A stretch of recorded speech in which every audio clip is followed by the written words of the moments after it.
So this property you're looking at here is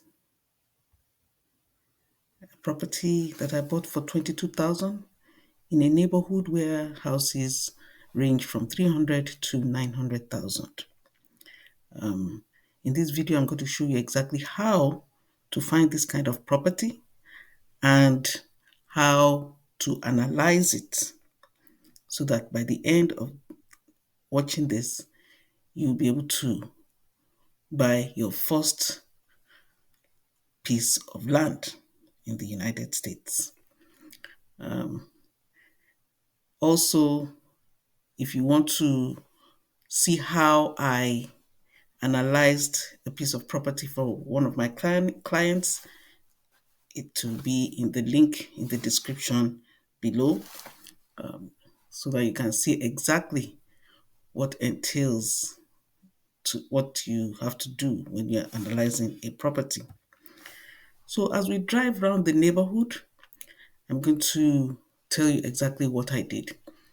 Number one, I went to Zillow. When you go to Zillow, you put the neighborhood you are looking for. You could put it in the county, you could put the city, and after that, you can, decide how much you want to pay. Let's say you want to pay 50,000, or that's what you have. You look for properties that range between probably 5,000 to $50,000. If you know that you have the cash available, you could put a wider range, because when you have cash, people are willing to, go down a little bit. So I did that. I just put my county, Montgomery County. I put 100,000, and I decided, okay, what properties are available for 100,000 from between 5,000 and 100,000. And then after that, I found this particular property. It was a piece of land, and it was posted for $50,000. So I was wondering, this is a posh neighborhood. Why is this property $50,000? So I tried to look for the place. I didn't get the right address, but then I went to the property records, the county property records, found an address close by, and then drove there. When I found it, it was full of big, gigantic trees, and there was no water and no sewer lines to the place.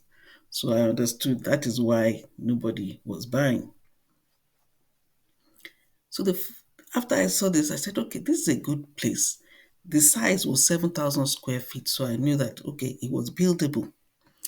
But you can't be sure. You can't really be sure if a piece of land is buildable until you ask from the township. So the next thing I did, I called the township. I told them, I said, there's a piece of property for sale in your township. I want to find out, is this piece of land buildable? I asked for the code enforcement and I spoke with someone there. Is this land buildable? He said, yes. But you have to, it has no water and it has no sewer. So that means you have to pull water and sewer to the place. So I said, okay. So if I pull water and sewer to the place, it's buildable? He said, yes. You also have to get an easement, because you're going to be pulling the water through somebody else's land. So I said, okay, that's no problem. So I thought, okay, this land is 50,000, but I'm still going to have to do a lot of things on this piece of land. So what I did was, and another thing you can do, and which after you buy the piece of property, make sure that you get the person who's, even before you buy the property, make sure you get the person who you spoke to in the township to send you an email so that you have it in writing, because you'll be surprised. Somebody might say, "Oh, I didn't say so."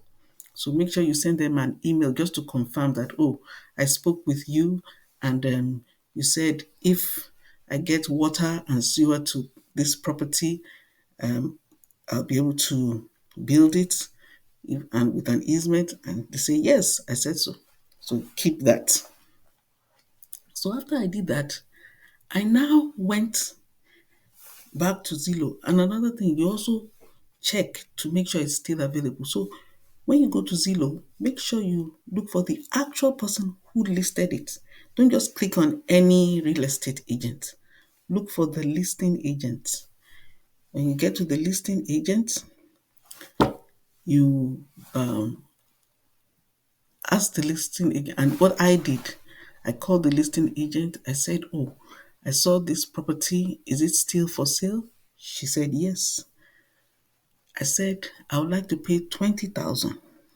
Now I said this because I knew, sometimes when you buy land, you can get stuck with it. So that was an amount I was able to say, "Okay, I don't mind. I can, hold on to that. If anything even happens, it won't break me." So I said, I would like to pay 20,000." She told me she doesn't think the owner will accept, but she'll get back to me. So she came back and said the owners want 22,000. So that's it. There is a lot of land in the US. You just have to, analyze it and know, is this something I can, what can I do with it? So I decided, okay, 22,000 is okay. And so I bought the piece of land for 22,000. Now, there are a lot of things. As I told you, I did a lot of analysis. It's a good area. So even if I put up a house for 100,000, 200,000, 300,000, it will still be, a good investment. So that was number one. Number two, I called the county, the township, and made sure it was buildable. That is extremely important. Make sure it is buildable, because some pieces of land might be flood zones, some might be, there's a reason why you can't build. So, number one,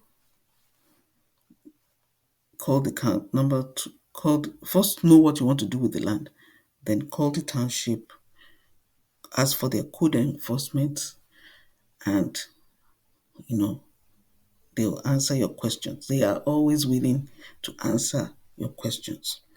Just know what you want to ask.